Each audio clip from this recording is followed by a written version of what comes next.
அதாவது மனசே ரொம்ப கஷ்டமா இருக்குங்க. ரொம்ப பயமாவும் இருக்கு. அஜித்குமாருக்கு நடந்தது நாளைக்கு உங்களுக்கும் எனக்கும் நடக்கறதுக்கு எவ்வளோ நேரம் ஆகும் தான் மதுரை, சிவகங்கை பக்கத்துல இருக்கிற திருப்புவனம். அங்க இருக்கிற கோவில்ல இருக்க ஒரு காவலர் 27 வயசு தான் அந்த பையனுக்கு.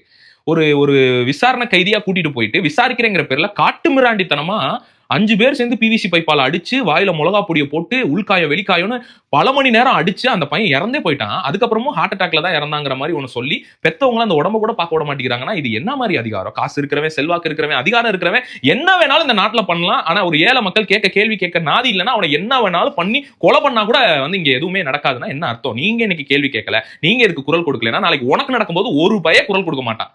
இது என்ன மாரி அதிகாரம்? யார் அந்த நிக்கிதா சிவகாமி? எங்க இருந்து வந்தாங்க? அவங்க செயின கொண்டு வந்தாங்களா? அவங்களுக்கு எப்படி மேலதிகாரியோட இவ்ளோ பெரிய கனெக்ஷன்? அந்த மேலதிகாரி எப்படி தனிப்பட போட்டாரு? எஃப்ஐஆரே போடாம ஒரு தனிப்பட எப்படி உன்ன கூட்டு போய் விசாரிச்சாங்க? செத்ததுக்கு அப்புறம் ஜிஹெச் கூட்டு போவோம், பிரைவேட் ஹாஸ்பிடல் ஏன் கூட்டு போனாங்க? இன்ன வரைக்கும் இந்த கேள்விக்கு யாருமே பதில் சொல்லல. இப்படியே இந்த மாரி இதோட 24வது லாக்அப் டெத் நம்ம தமிழ்நாட்டுல. கேள்வி கேளுங்க, குரல் எழுப்புங்க. நீங்க உங்களுக்கு வந்து ஒரு கேள்வி கேட்டா தான் நாளைக்கு உங்களுக்கு யாராவது ஒருத்தன் கேள்வி கேட்பான். குரல் கொடுக்கறத என்னைக்குமே நிறுத்தாதீங்க.